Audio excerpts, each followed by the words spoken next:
Hey, what's up, everybody? Alf here with some absolutely ridiculous new information about Season 5 of Go Battle League. Season 5 is gonna look nothing like what you're used to. It's pretty exciting, it's pretty different. I hope you're ready for, well, spending some Stardust and doing some things, playing some formats that maybe you've never even considered playing. So really excited to bring you this early information. Yeah, let's just jump into it. Yeah. The first bit of information to cover something you mostly already know because they've teased this before, but the Go Battle League Season 5 season is only going to be 3 weeks long, and they're no longer going to be using MMR as the rank up options. Essentially, you're going to get from rank 1 to rank 10 simply by playing and then winning a set number of games. We don't know what that set number of games looks like yet, but they're no longer going to utilize MMR for achieving rank 10, which should be actually a pretty nice boon for some of you who really have been looking for that Pikachu Libre and haven't got one yet. This should give you an opportunity, if you play all your sets, to get there. But the season's only 3 weeks long. Well, that makes sense, right? We have 3 leagues, but what about that last week where we're supposed to get our choice of leagues? Well, here's where things get weird. And when I mean weird, I mean like actually kind of weird. So week 1, yeah, you're gonna get back to Great League. You excited to rock Azus? No, absolutely not. There is no Great League next season. What about Ultra League? You got that Giratina ready? Nope. There isn't an Ultra League either. Master League, your best buddy Dara Dialga? Nah. None of those leagues are returning for Season 5.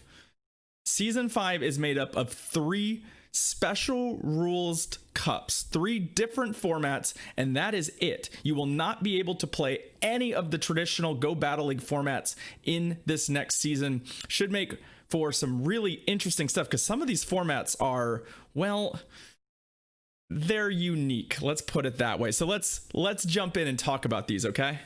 So the first new format we'll be experiencing is what they're calling the Little Cup. The Little Cup has 2 pretty specific rules. It has a max CP of 500, and the only Pokemon who are eligible for this cup are unevolved Mons that can evolve. So I know the first thing you think is max CP 500, Shuckle is going to be a house. Well, Shuckle doesn't evolve, so it's not eligible here. So something like a Bulbasaur would be eligible. However, a Ivysaur would not because it isn't unevolved and it can continue to evolve. So this is going to be a very interesting format because very, very rarely have any of these Pokemon been particularly relevant. We don't really know. I don't really know what to expect here. We'll be diving into this a little bit more in the coming days to give you a sense for what this meta might look like. But this is definitely going to be weird. The one thing I can say about 500 CP battles, I've done quite a lot of them as part of our Wheel of Memes on Twitch. They go fast. Fast move damage is extremely important because frequently you just die. So Confusion users, Razor Leaf users, Pokemon that put out a lot of damage with their fast move and might have appropriate typing advantages against those fast moves. So think something like a Skarmory or an Altaria, although those aren't eligible, but something that single or double resists the powerful fast moves is going to be really good. I think Bronzor is probably a great option. It'll resist Razor Leaf and Confusion while dishing out Confusion damage of its own, for example. So we'll dive into this cup a lot more, but that's the first new format you'll be tackling the first week of Season 5. The second format you're going to get to play around with in Season 5 is what they're calling the Kanto Cup. Now, Kanto Cup is something a lot of us have played around with if you've done any kind of variant or unranked tournaments before. But essentially, it's Great League, but the only Pokemon eligible are those ones from Gen 1 through the Kanto region. So that's Pokemon 1 through 150.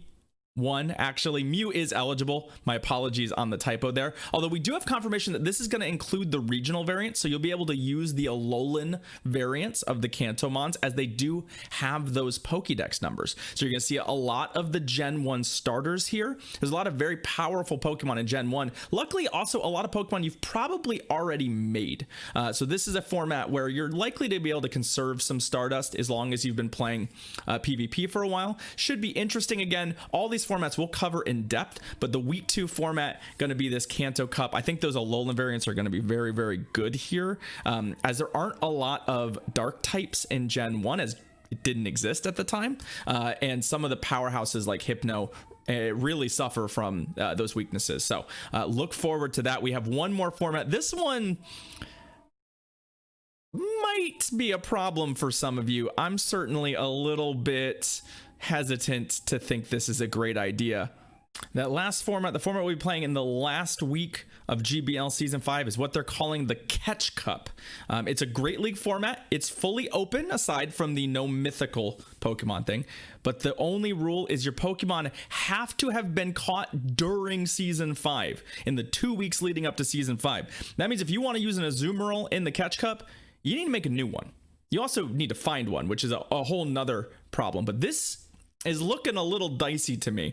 I kind of expect there to be an event synced up leading through these, something that's going to make some Pokemon that are maybe useful more eligible here, because I don't know about you, but there's a lot of Pokemon that I use in GBL that I just don't have access to on the regular. It's not like I see a Skarmory every day. It's not like I see a Marill every day. And if I do, it's not like it has decent IVs, or it's what I'm looking to do. And it's not like I want to max out another one of these for no real value. I think that this is going to be kind of a funky one. I think the best case scenario for most players is that they use this as an opportunity to make some new Pokemon that they catch in that window. But this is looking really difficult to me. It's looking like a kind of a cluster. I don't want to spend the dust. It's unlikely I'm going to catch something better than what I make. I don't want to make duplicate Mons. I'm pretty nervous about this one. Honestly, I think the format's fine. I actually like stuff like this, but typically when you do this, if you do like, we've done lure tournaments where everyone sits down on 2 lures for half an hour and then you battle, but the rule generally states you can't power up or double move or do anything. Just put everyone caught. And it's over an hour, and it's for fun, and it's silly. This is going to determine if you get to rank 10. And it's not accessible for the lion's share of players. So I'm a little nervous about this one.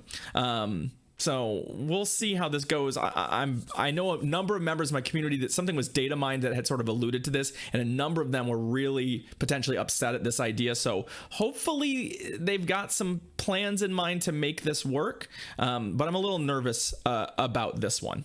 So those are the new formats that we'll be battling in Season 5. I'm curious to know what you think about this formats. Are you excited about them? Are you nervous about them? Do you have any sleeper picks for those? Are you excited to see that MMR is kind of getting out of the way of rank 10? Let me know what you think about those. Now, of course, this announcement has some other juicy information too, which we're going to cover.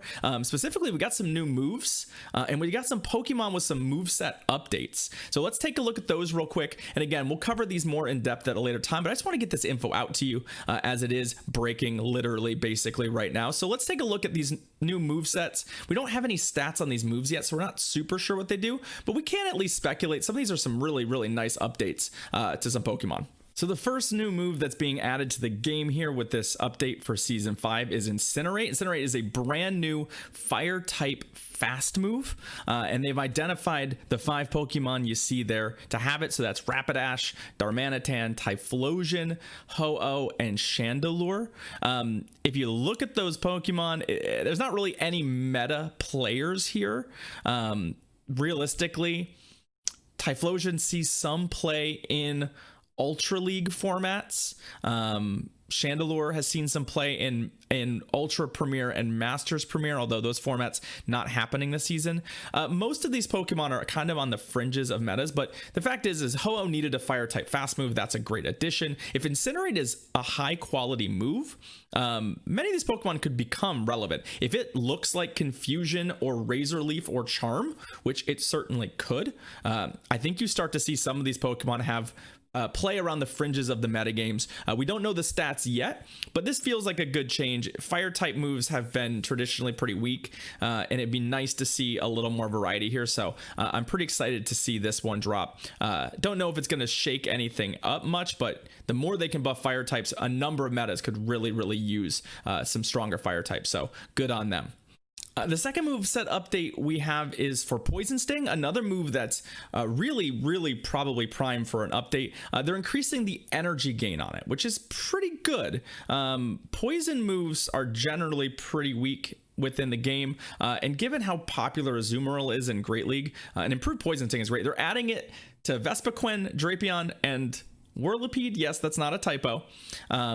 that last one's probably about as irrelevant a moveset update as we're going to ever get. But this actually gives, amusingly, going to put some fast TM pressure on you if you want to TM your Drapion, as now there's a ton of fast moves there. But hopefully, if this energy gain is good enough, Drapion becomes pretty good. Most of the Dark Poisons have this issue where they're not reliable Azumarill counters. I think that actually would be pretty good here. I'm excited to see Poison Sting get better. I'm excited to see it. There's a number of Pokemon that already have it that it might become good on. I think this is a good update. I kind of would have liked to see it maybe get bumped in damage as well, but ultimately, it'd be interesting to see what this does for the meta and if it shakes up any of these specialized cups that are coming your way as well. But another move that really could use the update, that's getting the update, and a few new Pokemon learning it. So good on them once again here.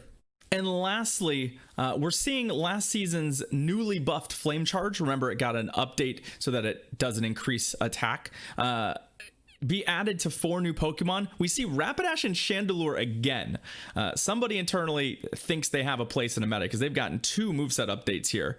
And then we also get Emboar and Entei also picking up Flame Charge. None of these Pokemon are currently meta really anywhere, but you could see, I think most of these Pokemon would slot in better in the higher CP leagues, where fire types start to look really good. It looks to me like there's an effort here to make fire types relevant in the Ultra Leagues and in the Master Leagues, which again, ironically, we won't be playing this season. But all of these Pokemon have potential. I just don't know that Flame Charge is the move that they need. The big issue with most of these Pokemon is stats. Fire Pokemon tend to be glassy. They tend to be very attack weighted. It's one of the reasons why I feel like if Incinerate is a high quality, high damage fast move a la Razor Leaf, some of these Pokemon start to become pretty powerful, dishing out a lot of damage before they die, or doing things like farming out a Pokemon using one shield and then coming back with a heavy hitting charge move on the next one. Plus, Flame Charge and a Razor Leaf style move would synergize really nicely, where you get that attack boost. So I don't think any of these Pokemon are going to break the meta, but we still don't know what Incinerate looks like. And if Incinerate looks great, I could definitely see some strategies arise there, which I'm pretty excited about. It's definitely different. It's not different strategy wise, but at least there'll be some different typings in the meta, which could be very, very good.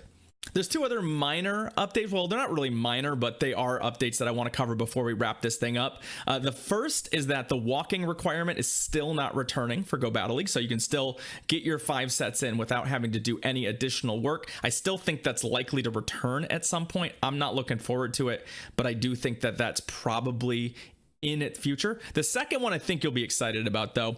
Legendary Pokemon are returning to the rewards track in GBL starting at rank 7. All the trash is still there, but you will have a chance at hitting whatever the current legendary in raids is starting at rank 7. Yes, I know some of you are frustrated about catching it and the number of balls, and that hasn't changed, but I've heard so many people complaining about it being removed now that it's gone, because frankly, many of those rewards are absolute trash. At least now there's a legendary in there. It's gonna be better, I think. I'm excited about it. I got 2 perfect legendaries out of the last time they were there. It's always nice to have extra shots at that, so I'm pretty excited that's returning. But yeah, season 5, y'all, absolutely different. I'm curious to know what you think. Do you like this? Are you glad that we're going to have a break from these 3 formats now that we've played a ton of them? Are you mad? Have you just invested in something that you wanted to use and now you don't even get to use it? Are you just absolutely not going to be able to compete in one of these formats because of dust? Let me know. I'm very curious. I'm excited that I got access to the information. Thank you, Niantic, for letting me be part of that program where I can see this stuff. If you're enjoying the content here, hit that subscribe button. Let me know what your favorite format is. Let me know what your least or most favorite change is. And I hope to see you all next time, or anytime we're live on Twitch, which is every weeknight. Links are down below. Have a good one, friends.